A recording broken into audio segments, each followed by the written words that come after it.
নমস্কার, welcome to astro console. আজকের বিষয়টা হবে কর্কট রাশির মাসিক রাশিফল। মাসিক রাশিফল কোন মাসের বলবো? আগস্ট 2025। এই মাসটা কর্কটের জন্য খুব শুভ মাস হবে। তার কারণ আছে, কারণ কর্কট রাশিতে দুটো রাজযোগ তৈরি হবে। অলরেডি একটা চলছে যার নাম হচ্ছে বুধাদিত্য রাজযোগ, আর এরপরে আগস্ট মানে 21শে আগস্ট একটা যোগ তৈরি হবে যার নাম হচ্ছে লক্ষ্মী যোগ। বুধ শুক্র একসঙ্গে সহাবস্থান করবে, তার ফলে মানে একাদশপতি আর ওদিকে আমাদের তৃতীয়পতি বা দ্বাদশপতি একসঙ্গে আমাদের বুধ আর শুক্র একসঙ্গে সহাবস্থান করবে কোথায়? একেবারে লগ্নভাবে। তো লগ্নভাবে অবস্থান করবে, লক্ষ্মী যোগ তৈরি করবে, তাহলে লক্ষ্মী লাভ সম্ভব। তাহলে এই মাসে গোচর বা প্রকৃতি বা ভগবান দিল সুযোগ কর্কটের জন্য লক্ষ্মী লাভ করার। এখন বাকিটা তোমাদের ওপর, তোমরা কতটা সমুদ্র মন্থন করতে পারবে তার ওপর ডিপেন্ড করবে। মা লক্ষ্মী আসবে না অমৃত আসবে, নাকি ওই গরল আসবে, হলাহল আসবে, সেটা তোমাদের উপর ডিপেন্ড করবে।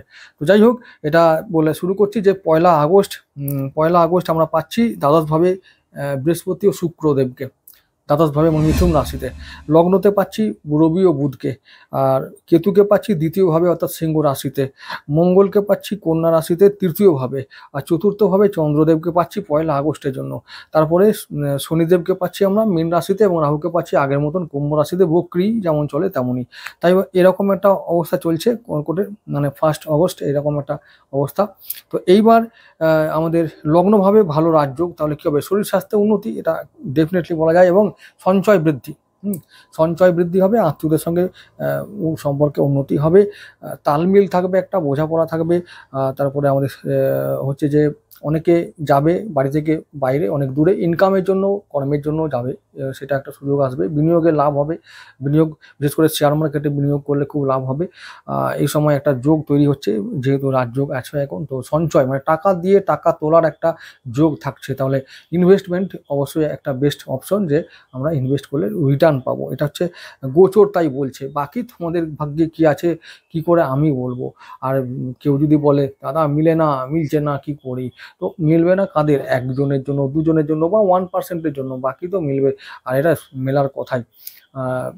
ব্যতিক্রমী মানুষ তো আছেই জীবনে, যে অনেকেই আছে, প্রত্যেকটা রাশি লগ্নের জন্য আছে যে তা সবাই ভালো ফল পাবে, বাকি 2% 1% ফল পাবে না। তারা ব্যতিক্রমী মানুষ, তাদের জন্মছকে কিছু না কিছু দোষ আছে, বা হয়তো বাস্তুতে কোনো দোষ থাকে, সেই জন্য তারা সমানভাবে প্রকৃত ফলটা তারা পায় না। তো সেই জন্যই প্রতিকার দরকার বা রেমেডি করা দরকার।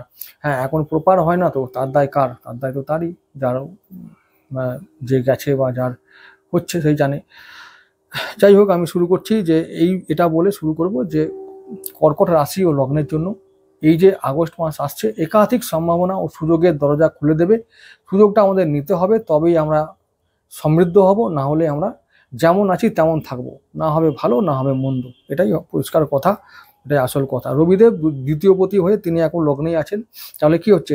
সঞ্চয়ের মালিক ঘোড়া ভর্তি করে সঞ্চয় নিয়ে চলে এসছে, লগ্নেই মানে ঘরের দরজায় হাজির হয়েছে। এখন আমি পাচ্ছি না, তো আমি কি করব? তাহলে ডুগডুগি বাজাও, ডম ডম ডম ডম ডুগ ডুগ ডুগ ডুগ ডুগ করে ডুগডুগি বাজাও, আর বম বম বম করে চলো ওই বাবার কাছে চলো, যদি বাবা একটু দয়া করে। তো এছাড়াও উপায় নেই। আমি যেটা বলছি অযৌক্তিক বা অপ্রাসঙ্গিক কিছু বলছি না, আর বললে লোকে শুনবে না।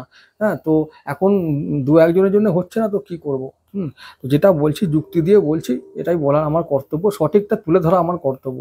এবার মিলবে না মিলবে বা হবে না হবে, তার দায়িত্ব তার নিজের, যা ভগবানের ওপরে বা তোমাদের নিজের ওপরে, কর্মের ওপরে। না, কর্ম ঠিক না করলে হবে না বন্ধু, এ অসম্ভব। আমি বলেছি না, জ্যোতিষশাস্ত্রটা স্থান কাল পাত্রের উপরে ডিপেন্ড করে চলে। জ্যোতিষশাস্ত্রটা কে কতটা ফল পাবে, কখন পাবে, এই সমস্ত কিছু ডিপেন্ড করে চলে শুধুমাত্র একটাই শর্তের উপরে, যেটা হচ্ছে স্থান কাল পাত্র।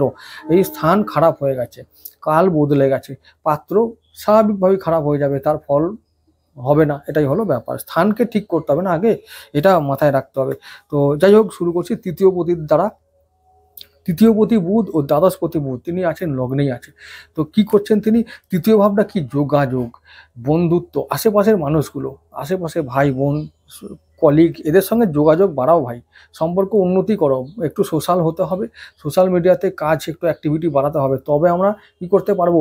একটু ওই যে বুধ হচ্ছে অর্থের কারক, বুদ্ধির কারক আর টাকার কারক।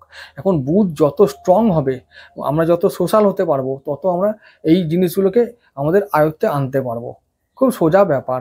বুধকে ঠিক করতে হবে, বুধ ঠিক না করলে কর্কটের জন্য সবথেকে বড় শত্রু শনি নয়, কিন্তু সবথেকে বড় শত্রু হচ্ছে বুধ। ওই বুধকে ঠিক করতে হবে, না হলে কিন্তু খুব বিপদ। টাকা থাকে না, কর্কটের মানুষদের কি হয়, বেশি হাতে টাকা থাকে না। তো থাকে না ওই একটাই কারণে, বুধের জন্য। তো তোমরা শত্রু চিনতে পারো না তো কি হবে, তো কি করে হবে? ওই দরকার হচ্ছে যে শনি রাহুকে ভয় নাই, শনি রাহু তো কিং মেকার, ওরা কিং তৈরি করে, কিন্তু আমরা শনি রাহু পিছনে গিয়ে পড়ি। এইটা তো খারাপ ব্যাপার না। তো যাই হোক, এখন যাকে ধরতে হবে তাকে ধরো, বুধকে ধরো, তাহলে দেখবে টাকা এবং সময় এবং বুদ্ধি সঠিকভাবে সব সময় কাজে লাগছে, তাহলেই আমাদের জীবনে উন্নতি হবে, এটা বুঝতে হবে। আচ্ছা, তাহলে এইবারে কি বলছি, বুধের জন্য বললাম বিদেশি বিনিয়োগ, দ্বাদশপতি না, দ্বাদশপতি মানে কি, টাকা দূর থেকে আসবে, দূর থেকে, দূর মানে কি ঘরের কাছে আছে নাকি? তো দূর মানে হচ্ছে যে অদৃশ্য মাধ্যম, শেয়ার মার্কেট, অনলাইন গেম খেলো, আচ্ছা বিদেশে যাও, টাকা ইনকাম করো। এরকম এরকম ব্যাপারটা ভাবতে হবে। বিদেশ মানে সবসময় আমেরিকা ইউরোপ না, বিদেশ মানে হলো যে আমার বাড়ি যদি মুর্শিদাবাদ হয়, তো আমি কলকাতায় গিয়ে আমি কাজ করতে পারি, কলকাতায় বাড়ি হলে চলে গেলাম আরও দূরে কোথাও, এরকম ব্যাপার।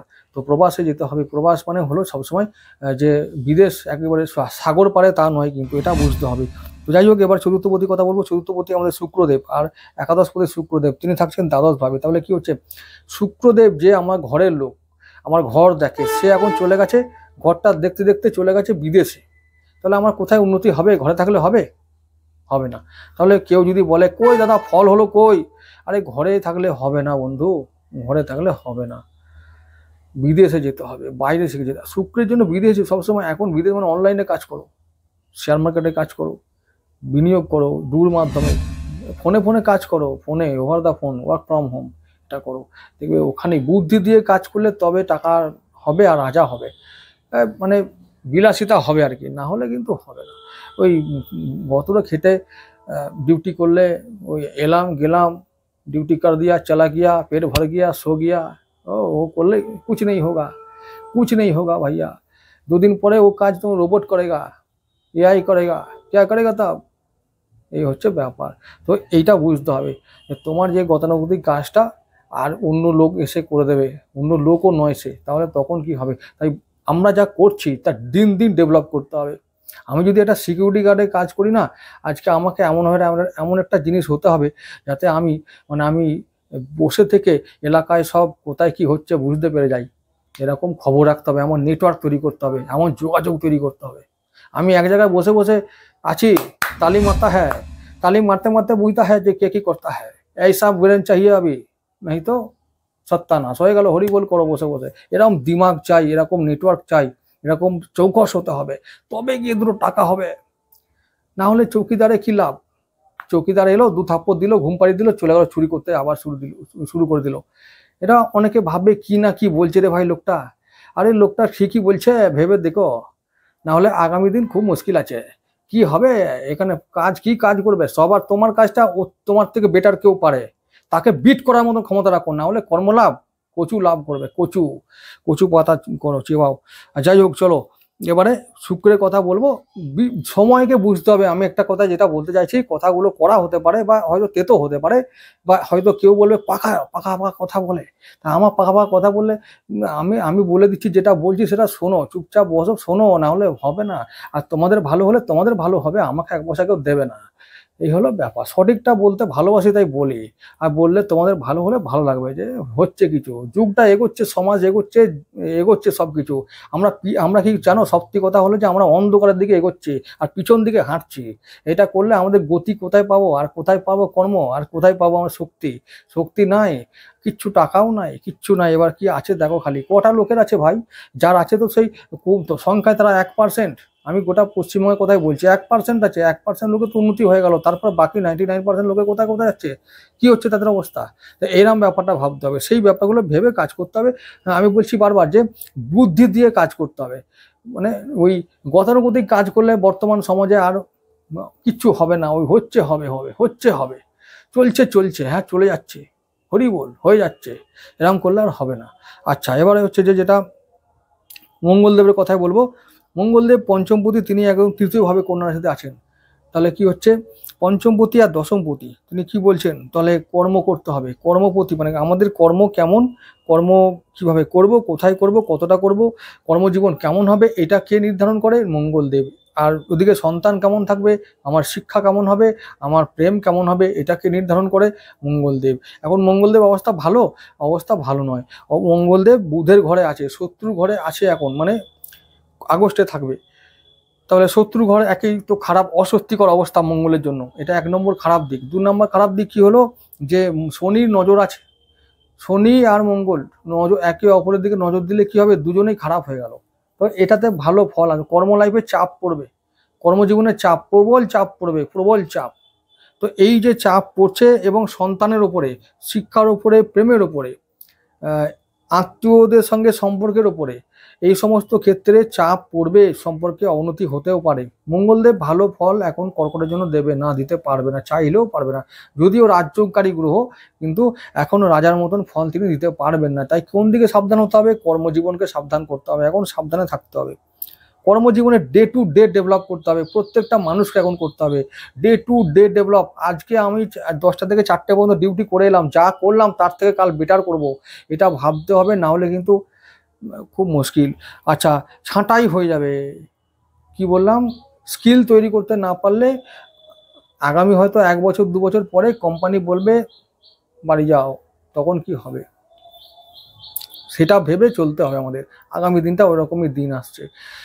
তো যাই হোক, এবারে ষষ্ঠপতি কথা বলবো। ষষ্ঠ ও নবমপতি তিনি আছেন একেবারে দ্বাদশভাবে। তাহলে বিনিয়োগ করলে লাভ হবে, লাভ থেকে সঞ্চয় হবে, সঞ্চয় থেকে ঋণ শোধ হবে, ঋণ শোধ থেকে চাপ মুক্ত হবো, মন থেকে চাঙ্গা থাকবো, তাতে রোগ মুক্তি ঘটবে।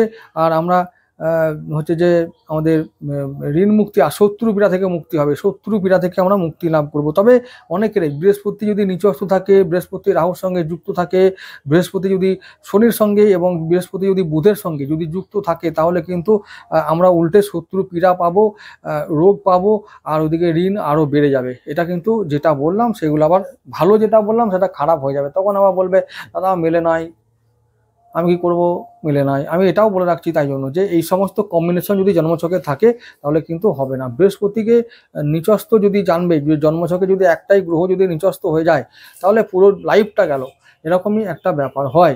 তো এবার যদি এখন সেই রকম অবস্থা হয়ে গেলে তো ব্যাস, যতই ভালো সময় আসুক না কেন, সময় কিছু করতে পারবে না। এটাই হলো ব্যাপার। বৃহস্পতি শুভ গ্রহ, নারায়ণ যদি নিচস্থ বা দুর্বল বা অশুভ থাকে, তাহলে কিন্তু তার আর বাকি দেবতাদের কোনো কিছু করার থাকে না। আচ্ছা, এবারে নবমপতির জন্য বলবো, নবমপতি দ্বাদশে, তাহলে বিদেশ ভ্রমণ যোগ আছে বলতে পারি, বিদেশ যাওয়ার সুযোগ আসতে পারে, যাবে। এখন এই বলেছি আগামী 1 বছর কর্কটের জন্য তীর্থ ভ্রমণ, বিদেশ ভ্রমণ মাস্ট, নিশ্চিতভাবে হবে। আধ্যাত্মিক উন্নতি, গুরু লাভ, পৈতৃক সম্পত্তি লাভ, জমি জমা লাভ, তো এরকম হবেই। পিতার স্বাস্থ্য উন্নতি, পিতার সঙ্গে সম্পর্কের উন্নতি, তো এরকম পিতার আশীর্বাদ, এরকম সব লাভ হবে। এরকম ঘটনাগুলো ঘটবে আগামী কত বছর, 1 বছর। আচ্ছা, এরপরে তো এই সমস্ত ক্ষেত্রে মানে ষষ্ঠপতি ও নবমপতির জন্য আমরা ভালো ফল পাবো। আচ্ছা, এবারে আমাদের মঙ্গলের কথা আমি বলেছি। মঙ্গলদেব আমাদের পঞ্চম ও দশমপতি, তিনি এখন কর্মে চাপ দেবেন, কর্ম চ্যালেঞ্জটা পার করতেই হবে, তবে আমরা ভালো ফল পাবো আগামী দিনে কর্মক্ষেত্রে। একাদশপতি শুক্র এবং দ্বাদশপতি বুধের কথা আমি আগেই বলেছি। সুতরাং এই মাসটাই আমি বলবো 30% চ্যালেঞ্জ, 70% ভালো সুযোগ ও সম্ভাবনা তৈরি হবে। তো তারপরে আমাদের এই মাসটা যদি আমরা ওই চ্যালেঞ্জগুলো 30% চ্যালেঞ্জ ওভারকাম করে যদি আমরা থাকতে পারি, বাঁচতে পারি, তাহলে ভালো গেল বলে আমরা মাসটাকে বলতে পারবো। আর না হলে ওই চ্যালেঞ্জটা পার করতে করতে যদি হাবুডুবু খাই, উল্টে ছিটপটাং হয়ে যায়, ব্যাস, তাহলে আর কি হবে। এই হলো ব্যাস। সুতরাং কি বলবো, ভালো আছে, সুযোগ আছে, চ্যালেঞ্জ ওভারকাম করার মতন শক্তি ধরো, অবশ্যই পাবে, সুযোগ পাবে, জীবনে উন্নতি করতে পারবে। তো ভালো থেকো সবাই, দেখা হবে আবার আগামী ভিডিওতে। নমস্কার।